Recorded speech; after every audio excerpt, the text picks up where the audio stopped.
Hello everyone, welcome back to our channel. We are back again with a new video, Python program to read a number n and compute n plus nn plus nnn. So let's start this. In the first line, the program asks the user to type a number and stores it in the variable n. Whatever the user types is treated as a string. For example, if the user enters 5, the value of n is 5, a string, not a number. Now, in the next line, let's understand this one by one.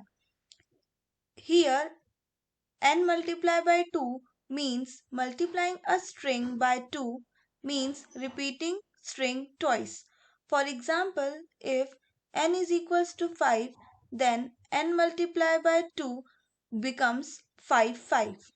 And now similarly, n multiplied by 3 becomes repeating the string 3 times. For example, if n is equals to 5, then n multiplied by 3 becomes 5.